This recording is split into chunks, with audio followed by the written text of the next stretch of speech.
Hello friends, this is Ajay Pulla wishing you a very warm welcome to the 16th episode of ज़िंदगी ऐसी है पहेली।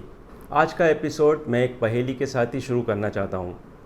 एक बहुत पुरानी पहेली है कि एक तालाब के पास एक लॉग ऑफ वुड में 5 फ्रॉग्स बैठे हुए हैं। उनमें से पहला फ्रॉग ये सोचता है कि वो पानी में जंप कर जाए, तो लॉग ऑफ वुड में कितने फ्रॉग्स बचेंगे। कुछ लोग इसका जवाब 4 और कुछ लोग 0 देते हैं।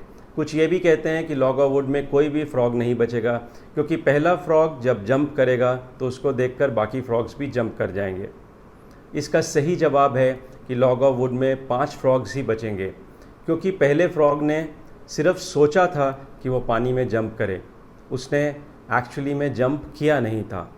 इस तरह से हम भी ज़िंदगी में बहुत सी चीज़ें सोचते हैं कि हम ये करेंगे वो करेंगे, बट अल्टीमेटली हम वो सब कर नहीं पाते।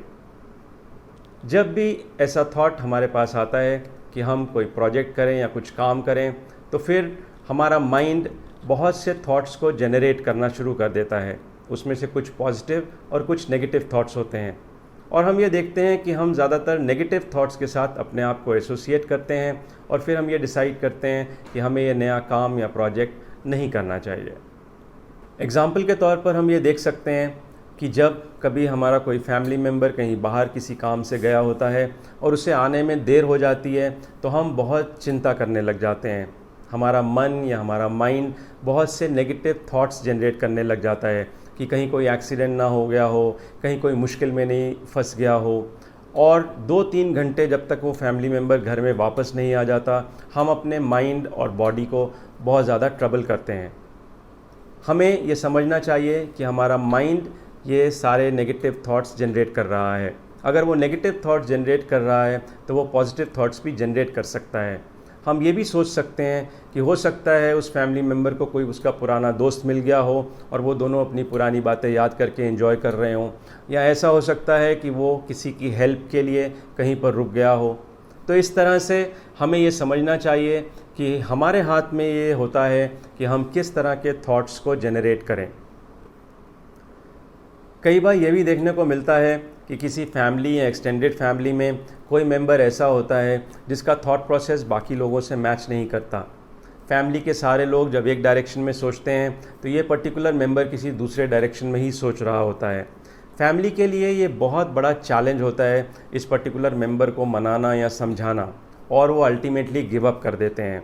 यहाँ पर मैं सोचता हूँ कि आदमी की जो थॉट प्रोसेस है वो over a period of time change होती रहती है, और हमें कभी भी गिव अप नहीं करना चाहिए, ट्राई करना नहीं छोड़ना चाहिए, और अपनी तरफ से हमेशा कोशिश करते रहना चाहिए कि इस पर्टिकुलर मेंबर को हम बार बार समझाने की कोशिश करें, इस उम्मीद के साथ कि कभी ना कभी इनका थॉट प्रोसेस ज़रूर चेंज होगा और इनका थॉट प्रोसेस भी बाकी फैमिली मेम्बर्स के साथ मैच करने लगेगा।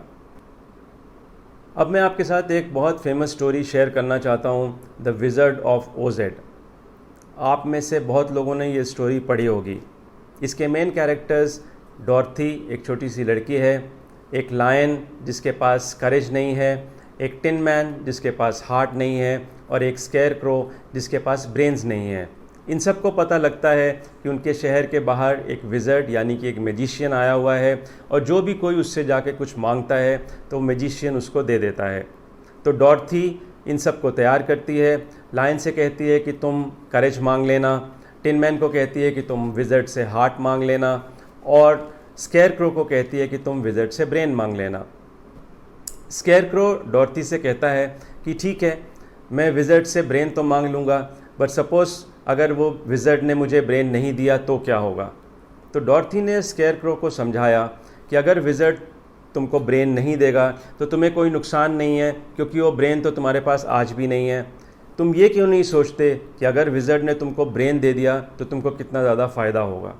तो मैं आपको ये मैसेज देना चाहता हूँ कि हमारे माइंड या हमारा मन थॉट्स को जनरेट करता है, और ये हमारे कंट्रोल में होता है कि हम पॉजिटिव या नेगेटिव किस तरह का थॉट जनरेट करें। कोई भी प्रोजेक्ट करने से पहले हमें उसके आउटकम के बारे में नेगेटिव थॉट्स जनरेट नहीं करने चाहिए, और उसे एक बार ज़रूर ट्राई करके देखना चाहिए। तो दोस्तों, अगर आपको ये एपिसोड अच्छा लगा तो इसे ज़रूर लाइक करें, शेयर करें, सब्सक्राइब करें। और अगले एपिसोड में मैं आपके साथ डिस्कस करूँगा कि एक फैमिली में डिसीजन मेकिंग प्रोसेस किस तरह से होना चाहिए। Till that time, it's goodbye. Thank you.